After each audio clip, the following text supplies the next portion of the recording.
Bonjour à toutes et à tous, avant d'aller plus loin, je vous préviens qu'une transcription est disponible gratuitement sur Patreon. Vous trouverez un lien dans la description de l'épisode. Et restez bien jusqu'à la fin, car à la fin, je ferai une version rapide de l'épisode. Pour l'épisode d'aujourd'hui, j'ai encore réenregistré un ancien épisode. Vous êtes nombreuses et nombreux à m'avoir demandé des transcriptions pour les anciens épisodes. Et donc, j'ai décidé de réenregistrer plusieurs anciens épisodes avec une meilleure qualité de son, avec une version rapide à la fin de l'épisode, avec quelques détails en plus et avec une transcription. Comme vous savez déjà, apprendre une langue, c'est aussi apprendre la culture d'un pays. Et quand on apprend la culture d'un pays, on apprend aussi ce qui est poli et ce qui est mal poli dans ce pays.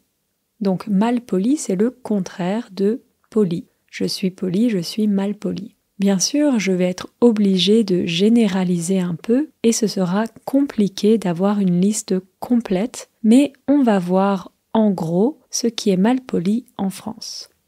En gros, c'est basically, en gros. Alors, commençons avec la base. Les formules de politesse. Quand on apprend une langue étrangère, c'est important de connaître quelques formules de politesse. Et en français, il y en a beaucoup. Alors ça, j'ai expliqué la semaine dernière. Il y en a beaucoup. Donc je peux dire il y a beaucoup de formules de politesse, mais si je veux éviter de répéter tous les mots, je peux dire il y en a beaucoup. There's a lot of them. Il y en a beaucoup. Et donc en français, il y en a beaucoup. Bonjour, bonsoir, merci, s'il vous plaît, enchanté, de rien, après vous, bon appétit, on a même bonne fin d'appétit. Et donc c'est important de bien utiliser toutes ces expressions. Les Français peuvent être très à cheval sur la politesse. C'est quoi être à cheval sur quelque chose? Un cheval, c'est a horse, et donc être à cheval, c'est to be riding a horse. Mais quand on dit être à cheval sur quelque chose, c'est une expression qui veut dire être très strict avec quelque chose. Donc quand on dit les Français peuvent être très à cheval sur la politesse, ça veut dire que les Français peuvent être très stricts avec la politesse. C'est très important pour eux. Et alors, si vous allez dans un restaurant, dans un magasin, dans un café, ou si vous rencontrez quelqu'un, c'est important de bien dire bonjour, merci, s'il vous plaît, etc. Une autre chose qui est très importante, une autre chose sur laquelle les Français sont très à cheval, c'est le vouvoiement. Le vouvoiement, c'est le fait de dire vous. Comme vous savez sûrement, en anglais par exemple, on dit juste you. Mais en français, on dit tu et vous. On appelle ça le tutoiement et le vouvoiement. Et on peut aussi utiliser le verbe tutoyer et le verbe vouvoyer. Et donc, si vous voulez tutoyer quelqu'un, vous pouvez lui demander « Est-ce que je peux te tutoyer ?» ou « Ça va si je te tutoie ?» Donc ça se demande très couramment. « Est-ce que je peux te tutoyer? Ça va si je te tutoie ?» C'était un peu rapide, mais souvent, c'est à cette vitesse qu'on parle. Mais alors, quand est-ce qu'on tutoie et quand est-ce qu'on vouvoie? C'est compliqué de comprendre. Bien sûr, il n'y a pas de règle fixe, mais je vais essayer d'expliquer un peu. Quand vous parlez à une inconnue ou à un inconnu, en général, vous allez vouvoyer cette personne. Donc, un inconnu ou une inconnue, c'est quelqu'un qu'on ne connaît pas. Une inconnue ou un inconnu. Et donc, si vous parlez à une inconnue ou à un inconnu, en général, vous allez vouvoyer cette personne. Si vous parlez au vendeur d'un magasin, si vous parlez au serveur d'un restaurant, si vous demandez votre chemin dans la rue, alors vous allez vouvoyer la personne. Le chemin, c'est the way, donc on dit demander son chemin. Si vous demandez votre chemin dans la rue, alors vous allez vouvoyer la personne. Par exemple, bonjour, est-ce que vous savez où est le métro Oberkampf? Ou par exemple, dans un restaurant, bonjour, est-ce que vous avez une table pour 4 personnes? Après, encore une fois, c'est pas une règle fixe. Personnellement, je vais souvent dans des endroits où c'est un peu plus cool, un peu plus relax, et là on peut avoir tendance à se tutoyer directement. Ou par exemple dans des bars, on a plus facilement tendance à se tutoyer. Mais il y a toujours des gens en France qui sont très à cheval sur le vouvoiement. Ça dépend des gens, bien sûr. Dans mon cas, je ne suis pas du tout à cheval sur le vouvoiement. Au contraire, j'aime pas trop vouvoyer, je tutoie très rapidement. Et en général, on a tendance à vouvoyer des personnes plus âgées et à tutoyer les enfants. Personnellement, je préfère quand on se traite de manière réciproque. Donc si quelqu'un me vouvoie, alors je vouvoie, et si quelqu'un me tutoie, alors je tutoie aussi. Qu'importe l'âge de la personne ou le statut social. Qu'importe, c'est whatever. Whatever the person's age, qu'importe l'âge de la personne ou le statut social. Pour moi, il ne devrait pas y avoir de hiérarchie, mais bon, encore une fois, ça dépend des gens. C'est juste mon avis personnel. Alors, une chose qui est souvent considérée comme malpolie en France, c'est le fait de parler d'argent. L'argent, c'est money. Attention, en français, l'argent, ça peut être aussi silver. Par exemple, un collier en argent. Mais là, on parle vraiment de argent dans le sens de money. Et donc, ça peut être considéré comme malpoli en France de parler d'argent. En France, en effet, c'est un peu tabou de parler d'argent. C'est un peu tabou de dire combien d'argent on gagne, par exemple. Après, si on parle avec des bons amis, on peut en parler. Mais si vous commencez à parler d'argent avec quelqu'un que vous ne connaissez pas bien, ça peut paraître un peu malpoli. Ça peut paraître it can seem. Ça peut paraître un peu malpoli. Une autre chose qui peut paraître un peu malpoli, c'est poser rapidement des questions assez privées. Par exemple, est-ce que vous êtes marié? Est-ce que vous êtes en couple? Est-ce que vous avez des enfants? Bien sûr, après, quand on parle un peu plus longtemps, on peut poser ces questions, mais si on pose ces questions dès le début de la conversation, ça peut paraître un peu intrusif.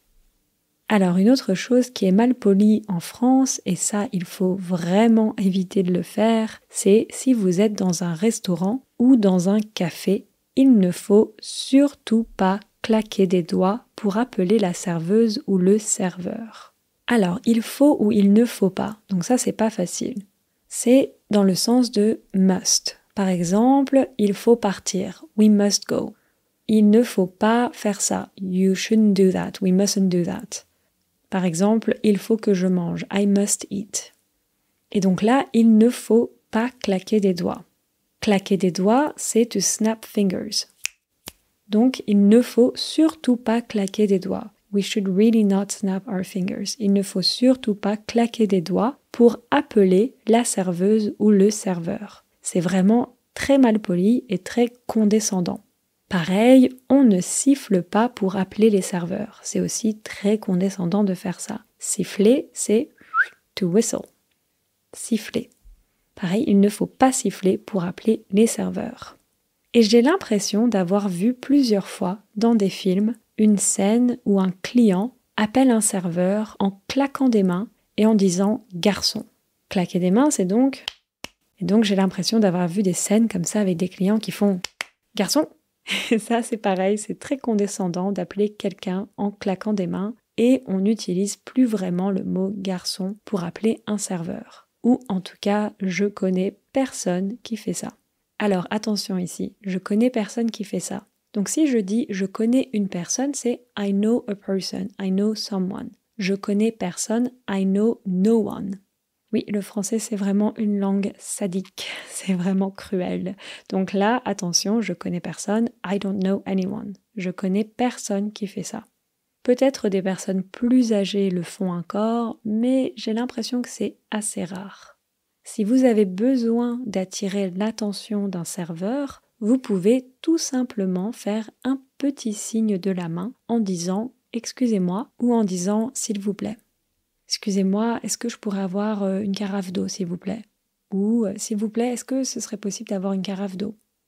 Alors, une autre chose qui est importante si vous êtes au restaurant, une chose qui est importante à savoir, en général, en France, on ne demande pas un doggy bag à la fin. Encore une fois, c'est pas une règle fixe et vous pouvez quand même demander, mais c'est pas très courant, c'est pas très commun. Parce que de manière générale, on évite au maximum de laisser des restes. Les restes, ça vient du verbe rester, to stay. Et des restes ici, c'est leftovers, des restes. Donc en général, on évite au maximum de laisser des restes. À part si vous voulez montrer que vous n'avez pas aimé la nourriture. Parce qu'en général, les portions qu'on sert dans un restaurant en France ne sont pas très grandes. Et ensuite, qu'est-ce qui est poli et qu'est-ce qui est mal poli si vous êtes invité à manger? Par exemple, si on vous invite à dîner, si on vous invite pour un verre, on va voir un peu qu'est-ce qui est poli et qu'est-ce qui est mal poli. La première chose, c'est qu'on évite de venir les mains vides. Les mains hands, vides, empty. On évite de venir les mains vides. Si vous êtes invité à manger et que vous arrivez les mains vides, c'est un peu mal poli. En général, on demande avant « qu'est-ce que je peux amener ?» À ce moment-là, peut-être que la personne dira « tu peux amener le dessert » ou « tu peux amener des boissons » ou autre chose. Et si la personne dit « rien t'inquiète, nothing, don't worry, rien t'inquiète », alors c'est quand même bien d'arriver avec des fleurs, du chocolat ou autre chose. Et une bonne alternative aux fleurs, qui sont coupées juste pour faire un bouquet, c'est d'offrir une petite plante, par exemple, pour une alternative un peu plus écologique. Ensuite, quand on est au restaurant, ou si on a été invité, si on veut se servir un verre, alors c'est bien de servir les autres avant. Donc se servir un verre. Par exemple, se servir un verre d'eau, se servir un verre de jus, se servir un verre de vin, etc. Se servir un verre. Si vous vous servez sans proposer aux autres avant, ça peut être vu comme un peu mal poli. Alors, c'est pas facile. Si vous vous servez. Donc, se servir un verre, si on conjugue je me sers un verre, tu te sers un verre, il ou elle se sert un verre, nous nous servons un verre, vous vous servez un verre et elles se servent un verre ou ils se servent un verre. Donc si vous vous servez ou si vous vous servez un verre sans proposer aux autres avant, ça peut être vu comme un peu mal poli. Donc vous pouvez dire tout simplement « je te sers » ou par exemple « je vous sers ». Après, pas besoin de servir toute la table, bien sûr, surtout si c'est une grande table, juste les personnes qui sont à côté de vous. Et alors, une fois que tout le monde a quelque chose à boire, c'est le moment de chiner. C'est quoi chiner? Chiner, c'est to toast. En français, on dit chiner. Et chiner en France, c'est toute une histoire. It's a whole thing. C'est toute une histoire. Déjà, qu'est-ce qu'on dit quand on chine? On dit tout simplement chin. Ou on peut aussi dire santé. Mais alors, une chose qu'on aime faire comme des psychopathes en France quand on chine, c'est se regarder dans les yeux. On veut le eye contact. On se regarde dans les yeux. On regarde une personne après l'autre. C'est très intense. Et alors, vraiment, on a décidé d'avoir plein de règles bizarres au moment de chiner, parce qu'une autre chose qui est très importante quand on chine, c'est de ne pas croiser les bras. Je vais essayer d'expliquer. Croiser, donc to cross, les bras, the arms, donc on essaie de ne pas croiser les bras. Alors, si on n'est que 2 personnes, alors là, il n'y a pas de problème. Mais imaginons qu'on est 4 personnes à chiner. Alors là, il faut réussir à chiner avec la personne en face sans croiser les bras avec les personnes qui sont sur le côté. Okay, exceptionally I'm going to explain in English because it's not easy. So, if you're 2 people, it's fine. But if you're, for instance, 4 people, then you have to manage to toast with the person in front of you without crossing arms with the people that are on the side. Je répète en français. Si on n'est que 2, alors là, il n'y a pas de problème. Mais imaginons, si on est 4 personnes à chiner, alors là, il faut réussir à chiner avec la personne en face sans croiser les bras avec les personnes qui sont sur le côté. Et alors, je vous raconte pas le bordel quand on est 10 à chiner d'un coup. Le bordel, the mess. Je vous raconte pas le bordel quand on est 10 à chiner d'un coup. On est tous là en train de dire on croise pas, we don't cross. Donc on est un peu bizarre les Français et c'était pas facile à expliquer, j'espère que vous avez pu comprendre quelque chose. Et bien sûr, après tout le rituel, on boit. Parfois il y a des personnes qui chinent et qui posent ensuite leur verre sans boire, mais non, il faut boire juste après avoir chiné. Bon, après, pas de pression, on n'est pas tous à cheval sur tout ça. Une autre chose qui peut être un peu mal vue, c'est d'utiliser le mot mademoiselle. En français, on a madame, monsieur, mademoiselle, mais c'est plus vraiment accepté de dire mademoiselle. Attention, c'est plus vraiment accepté, it's not really accepted anymore. C'est plus vraiment accepté de dire mademoiselle. Depuis 2012, le mot mademoiselle a été supprimé du vocabulaire administratif en France. Avant, il y avait les 3 options, madame, monsieur, mademoiselle, et maintenant il y a juste madame et monsieur. Pourquoi ? En fait, on utilisait le mot mademoiselle pour distinguer si une femme était mariée ou non. En fonction de si elle était mariée ou non, elle n'avait pas toujours les mêmes droits et le même statut social.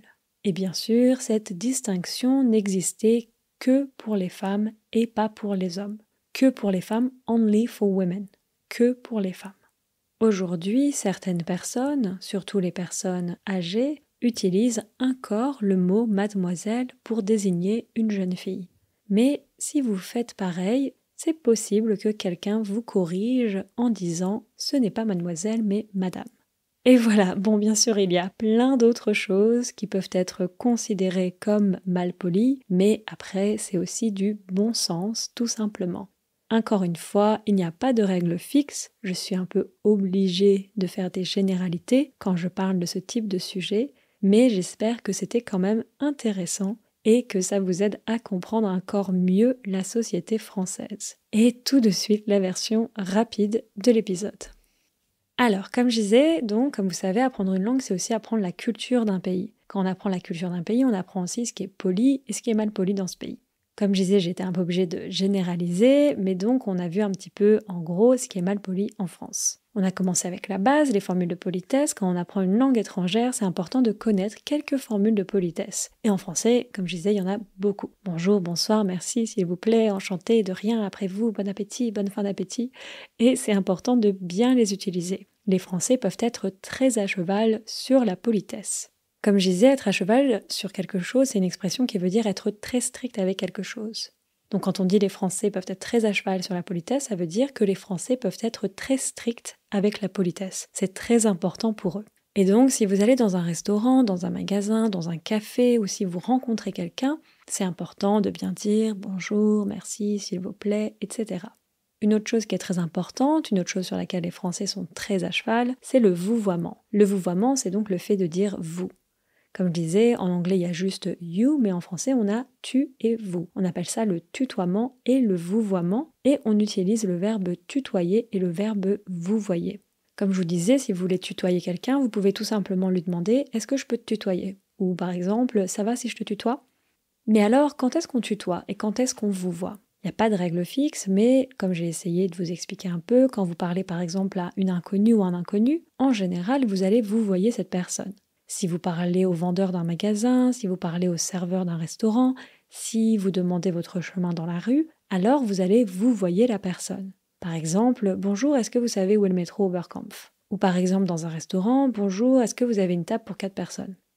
Après, encore une fois, comme je disais, il n'y a pas de règle fixe. Personnellement, je vais souvent dans des endroits où c'est un peu plus cool, c'est un peu plus relax, et là, on a tendance à se tutoyer plus facilement. Ou par exemple, dans des bars aussi, on a plus facilement tendance à se tutoyer.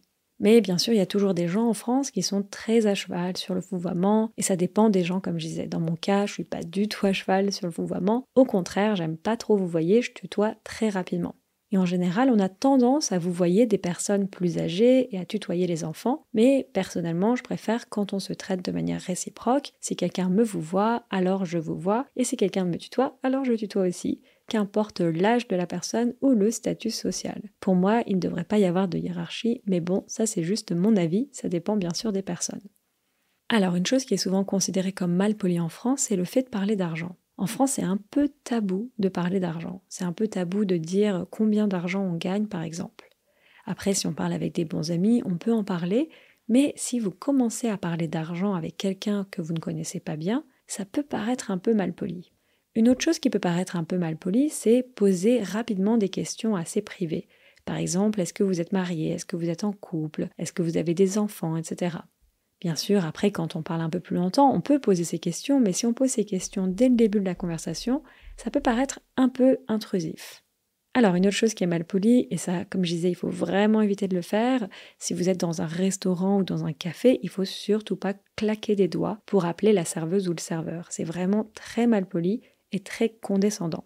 Pareil, on ne siffle pas pour appeler les serveurs, c'est aussi très condescendant de faire ça. Et comme je disais, j'ai l'impression d'avoir vu plusieurs fois dans des films une scène où un client appelle un serveur en claquant des doigts et en disant « garçon ». Pareil, c'est très condescendant d'appeler quelqu'un en claquant des mains et on n'utilise plus vraiment le mot garçon pour appeler un serveur. Ou en tout cas, je connais personne qui fait ça. Peut-être des personnes plus âgées le font encore, mais je crois que c'est assez rare. Si vous avez besoin d'attirer l'attention d'un serveur, vous pouvez tout simplement faire un petit signe de la main en disant « excusez-moi » ou « s'il vous plaît ». Alors, comme je disais, une autre chose qui est importante, si vous êtes au restaurant, en général, en France, on ne demande pas trop un doggy bag à la fin. Encore une fois, c'est pas une règle fixe et vous pouvez quand même demander, mais c'est pas très courant. Parce que de manière générale, on évite au maximum de laisser des restes, à part si vous voulez montrer que vous n'avez pas aimé la nourriture. Parce qu'en général, les portions qu'on sert dans un restaurant en France, elles sont pas très grandes, donc il n'y a pas vraiment de raison. Et alors, qu'est-ce qui est poli et qu'est-ce qui est mal poli si vous êtes invité à manger? Bon, la première chose, comme je disais, c'est d'éviter de venir les mains vides. Si vous êtes invité à manger et que vous arrivez les mains vides, c'est un peu mal poli. En général, on demande avant « qu'est-ce que je peux amener ?» À ce moment-là, peut-être que la personne dira « tu peux amener le dessert, tu peux amener les boissons ou autre chose ». Et si la personne dit « non, rien, t'inquiète », alors c'est quand même bien d'arriver avec des fleurs, du chocolat ou autre chose. Comme je disais, pour une bonne petite alternative plus écologique, on peut plutôt penser à amener une petite plante. Ensuite, quand on est au restaurant ou si on a été invité, si on veut se servir un verre, alors c'est bien de servir les autres avant. Si vous vous servez sans proposer aux autres avant, ça peut être vu comme un peu malpoli. Vous dites tout simplement « je vous sers » ou par exemple « je te sers ». Et après, pas besoin de servir toute la table, surtout si c'est une grande table, juste les personnes qui sont à côté de vous. Et alors, une fois que tout le monde a quelque chose à boire, c'est le moment de chiner. Et comme je disais, chiner en France, c'est toute une histoire. Donc, on dit chin ou on peut dire santé. Et comme je disais, en France, quand on chine, on se regarde vraiment dans les yeux. On regarde une personne après l'autre dans les yeux. C'est très intense. Et on a vraiment décidé d'avoir plein de règles bizarres au moment de chiner parce qu'une autre chose qui est très importante quand on chine, c'est de ne pas croiser les bras. Donc j'ai essayé de vous expliquer ça, je vais réessayer, c'est pas évident. Quand on est deux personnes, là, c'est assez facile, il n'y a pas de problème. Mais donc, si on est 3, 4 ou plus, alors là, ça devient très compliqué parce qu'il faut réussir à chiner avec la personne en face sans croiser les bras avec les personnes qui sont sur le côté. Et comme je disais, je vous raconte pas le bordel quand on est à 10 à chiner d'un coup, on est tous là à se dire faut pas croiser, on croise pas. Donc oui, on est un peu bizarres les Français. Mais bon, bien sûr, tout ce rituel, vous n'êtes pas obligé de le suivre. Une chose qui est importante par contre, c'est de boire après avoir chiné. Parce que des fois, il y a des personnes qui chinent et qui posent le verre sans boire. Et donc non, il faut boire juste après. Mais encore une fois, pas de pression, tout le monde n'est pas à cheval sur tout ça. Je vous disais ensuite qu'une autre chose qui peut être un peu mal vue, c'est d'utiliser le mot mademoiselle. En français, on a madame, monsieur, mademoiselle, mais c'est plus vraiment accepté de dire mademoiselle. Depuis 2012, le mot mademoiselle a été supprimé du vocabulaire administratif en France. Avant, il y avait 3 options, madame, monsieur, mademoiselle, et maintenant, il y a juste madame et monsieur. Et je vous expliquais qu'en fait, on utilisait le mot mademoiselle pour distinguer si une femme était mariée ou non. En fonction de si elle était mariée ou non, elle n'avait pas toujours les mêmes droits et le même statut social. Et bien sûr, cette distinction, elle n'existait que pour les femmes et pas pour les hommes. Aujourd'hui, certaines personnes, surtout des personnes âgées, utilisent encore le mot mademoiselle pour désigner une jeune fille, mais si vous faites pareil, il est possible que quelqu'un vous corrige en disant « ce n'est pas mademoiselle, mais madame ». Voilà, j'espère que vous avez compris quand même dans l'ensemble. C'est un épisode qui n'était pas facile, il y avait beaucoup d'expressions, donc c'est un peu un challenge, mais j'espère quand même que ça vous a intéressé. Et comme je disais, j'espère que ça vous a aidé à mieux comprendre la société française. Je vous dis à très bientôt. Ciao ciao.